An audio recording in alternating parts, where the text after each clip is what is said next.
So, still talking about women in politics, still talking about women in politics in Nigeria, still talking about women in politics in the developing nations of the world, still talking about women's readiness to handle the mantle of power, still talking about the society's readiness to accept women handling the mantle of power, to accept women in leadership making positions, to accept women as bosses, to be willing to accept women as veterans. Um, some of us in schools, we didn't have the choice. You do it better, do it better. Now, when it comes to job availability, we are very choosy in picking the men because of some of us say they're a lot better than us. And I also was a prime was a I also had to suffer that. I remember when I wanted to go to school and I told my father, I said, Daddy, I like sciences. I want to do something like engineering. And he said, no, because if you come out and I have two people, your boss has two people, um, he's not going to want to choose you to go on an assignment. Say, I have something to do in Lagos. Say, oh, we're gonna go. He's not going to want to choose you. He said he would choose your male colleague, and he feels he's more competent. That's true in a way. But what about negotiations? What about so many other things that the male could not get on the table that I could get? I'm talking of my competency alone. What about those? What about bringing in money? What about so many things that I'm better than a male colleague on? So because of that, I had to study medicine, and of course, medicine didn't end up well. I didn't like it.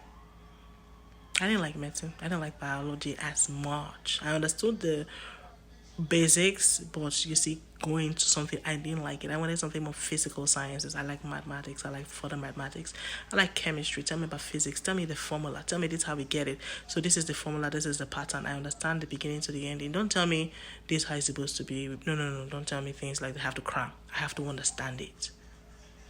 So, of course, life takes you on different routes. So I need to understand if Nigeria is ready to accept things like that, and the women are ready to make their voice heard, allow their voices to be heard, to be able to choose and say what they want, and to be key making decision, key players on that table. When you sit on the table of power and sit in those legislative houses, and you make decisions, are they thinking about their daughters that are coming tomorrow? If people like us have been waiting all our lives for people like them to speak and they haven't spoken anything that might really mattered or they were not enough, I need them to, going forward, to be able to have that and behind their mind when they speak about children. Because I will carry my child and my child will carry her child. When we go to those hospitals, what happens? When we go to those hospitals, antenatal, if we can't pay, what happens? When we give birth and we can't pay. I have been in a situation where I went with my sister to a hospital and the woman kept calling. Imagine, when you're pregnant, you could have high blood pressure. Imagine she had triplets, they were boys. And we did take my sister to the blue light, when they say your child, you put under the blue light, one blue light thing. And I went there and I was there and I saw the woman, she was very hyper, she was very afraid. You could see fear in her eyes. She didn't have money to pay to leave the hospital. She kept calling on the phone, like calling, speaking in a local language. I couldn't really understand so well the language, but I could see that she was agitated. I didn't tell my sister. She was so afraid. She didn't have money to pay. I saw it with my eyes. I saw her. Three boys. Triplets. I don't know if they were all boys, but I think they were really black. But I think they were boys. I think so. I couldn't really see their genitals like that. But I thought so, and I still looked at her. She was so afraid. So I wonder, do we have free health care? This is a woman that just gave birth. She just gave birth. That should not be her burden. She should not be worried about leaving the hospital with the baby. There was no money. The husband wasn't picking, or he turned off his phone. I think the husband wasn't picking, or he turned off his phone. Who pays for that? That woman at that stage, is that what she should have? Should she be getting free Pampers wipes and one or two diapers as she's there? Getting what do you call it now? She's there. She lives there. Well, that's the case. One or two milk, like what do you call that thing? Milk bottles. If we have our Nigerian milk, it doesn't even matter. Yes, Nigeria can have milk. Say it's not the best. It's what we have, and we're trying to make it the best. Industrialize it. It's not a matter of saying infrastructure will come infrastructure. I've been writing about infrastructure since I was in high school. The infrastructure, write to the governor of your state, let him know what you need. Those things were thrown in the trash. No governor looked at nothing. I'm tired of trying to anticipate for the future. My anticipation is now. It stops now. I like to ask those in key making positions, what next for women that look like me? That woman was afraid because she could not pay her bill. That lady, let me tell you what should have happened. She had free health care, perfect antenatal, including scans. Yes, free including scans.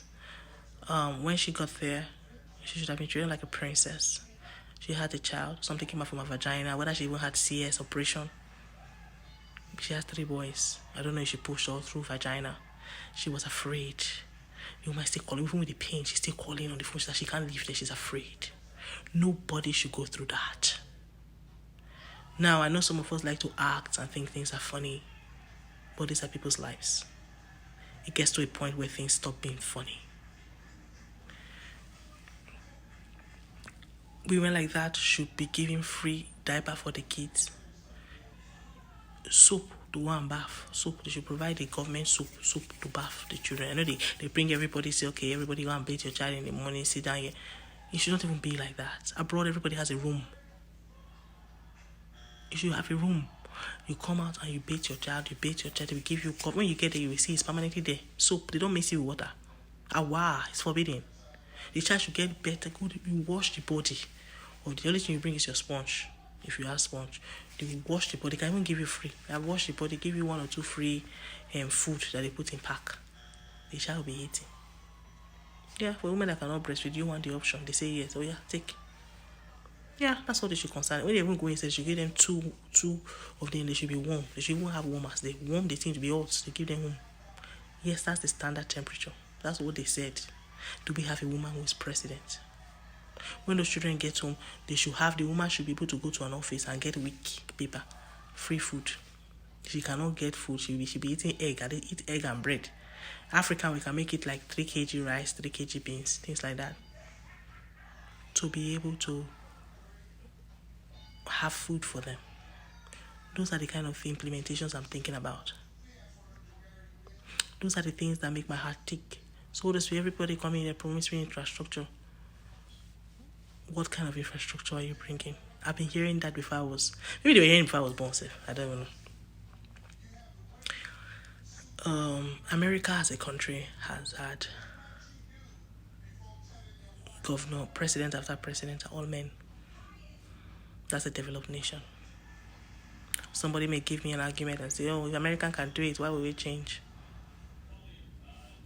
America is developed. I don't know what their struggles were. I don't know what they went through in between. You're American. You are Nigerian.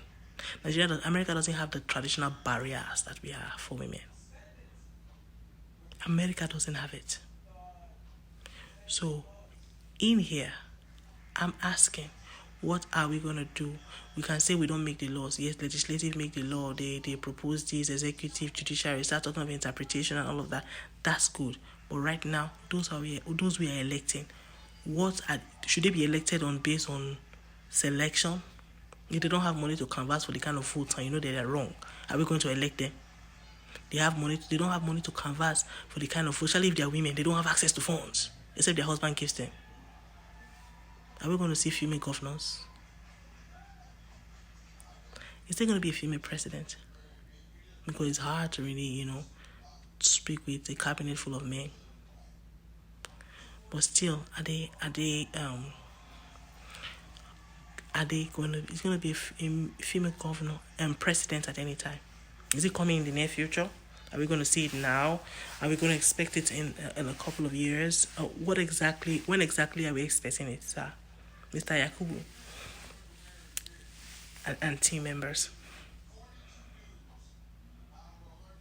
Those are just my 2 cents. Thank you.